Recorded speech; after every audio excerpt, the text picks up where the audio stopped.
IQ നിയോ 10R അല്ലെങ്കിൽ nothing phone 3A ഇതിൽ ഏത് ഫോൺ എടുക്കണമെന്ന് കൺഫ്യൂഷൻ അടിച്ചിരിക്കുന്നവരാണ് നിങ്ങൾ. എന്നാൽ നിങ്ങൾക്കായിട്ട് തന്നെ ഈ വീഡിയോ.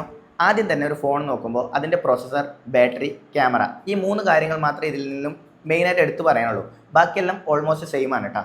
ഇനി നേരെ നമുക്ക് പ്രൊസസ്സറിലേക്ക് വരാം. ഇതിൽ ഐക്യു നിയോ 10Rലെ സ്നാപ്ഡ്രാഗണിൻ്റെ 8s Gen 3 എന്ന് പറഞ്ഞ പ്രൊസസ്സറാണ് കൊടുത്തിട്ടുള്ളത്. അതുപോലെ UFS 4.1ൻ്റെ സപ്പോർട്ട് ഉണ്ട്. എന്നാൽ നത്തിങ് 3Aയിലേക്ക് വരികയാണെങ്കിൽ സ്നാപ്ഡ്രാഗണിൽ തന്നെ 7s Gen 3 എന്ന് പറഞ്ഞ പ്രൊസസ്സറും UFS 2.2ൻ്റെ സപ്പോർട്ടും മാത്രമേ കൊടുത്തിട്ടുള്ളൂ. കുറച്ചും കൂടി നിങ്ങൾ പെർഫോമൻസ് നോക്കുന്നുണ്ട്, അതായത് ഗെയിമിംഗ് കാര്യങ്ങളൊക്കെ നോക്കുന്നുണ്ട്, നിങ്ങൾക്ക് ഇതിൽ തിരഞ്ഞെടുക്കാൻ പറ്റിയ മോഡൽ ഐക്യു നിയോ 10R ആണ്. രണ്ടാമതെന്ന് വെച്ചാൽ ബാറ്ററി. ഇതിൽ വെച്ചാൽ 6400 mAh ബാറ്ററി കൊടുത്തിട്ടുണ്ട്, 80 വാട്ടിൻ്റെ ചാർജറും കൊടുത്തിട്ടുണ്ട്. എന്നാൽ നത്തിങ്ങിലേക്ക് വരികയാണെന്നുണ്ടെങ്കിൽ 5000 mAh ബാറ്ററിയും ബോക്സിൽ ചാർജർ കൊടുത്തിട്ടേ ഇല്ല. മൂന്നാമത് ക്യാമറ എടുത്ത് നോക്കുകയാണെന്നുണ്ടെങ്കിൽ നിങ്ങൾക്ക് മെയിൻലി ക്യാമറ പെർഫോമൻസ് കിട്ടാൻ നത്തിങ്ങിലാണ്. കാരണം എന്ന് വെച്ചാൽ 2x ഒപ്റ്റിക്കൽ സെൻസർ വരുന്ന ടെലിഫോട്ടോ ക്യാമറ, അതായത് 50 മെഗാ ടെലിഫോട്ടോ ക്യാമറ ഇതിൽ കൊടുത്തിട്ടുണ്ട്. അതുപോലെ 50 മെഗാ മെയിൻ ക്യാമറയും 8 മെഗാ അൾട്രാ വൈഡ് ക്യാമറയും കൊടുത്തിട്ടുണ്ട്. ഐക്യൂലേക്ക് വരികയാണെന്നുണ്ടെങ്കിൽ 50 മെഗാ മെയിൻ ക്യാമറയും 8 മെഗാ അൾട്രാ വൈഡ് ക്യാമറയെ കൊടുത്തിട്ടുള്ളൂ.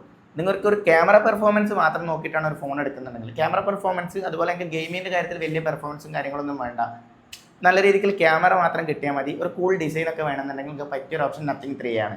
അല്ല, എനിക്ക് ഗെയിമിങ്ങിൽ നല്ല പെർഫോമൻസ് വേണം, ക്യാമറ കുറച്ച് കുറഞ്ഞാലും കുഴപ്പമില്ല, ഗെയിമിങ്ങും ബാറ്ററിയും നല്ല രീതിക്ക് നിൽക്കണം എന്നുള്ളവർക്ക് പറ്റിയൊരു ഓപ്ഷൻ ഐക്യു നിയോ 10R. നിങ്ങളൊരു കാര്യം ശ്രദ്ധിക്കുക, ഒരു കമ്പനിയും എല്ലാ പെർഫോമൻസും കൊടുത്തിട്ട് ഒരു ഫോൺ ഇറക്കില്ല. ഈ 2 ഫോണും 2 പർപ്പസിന് വേണ്ടിയിട്ടാണ് ഇറക്കിയിട്ടുള്ളത്. ഇത് ക്യാമറയിൽ കൂടുതൽ പെർഫോമൻസ് കിട്ടും, ഇത് ഗെയിമിങ്ങിൽ കൂടുതൽ പെർഫോമൻസ് കിട്ടും.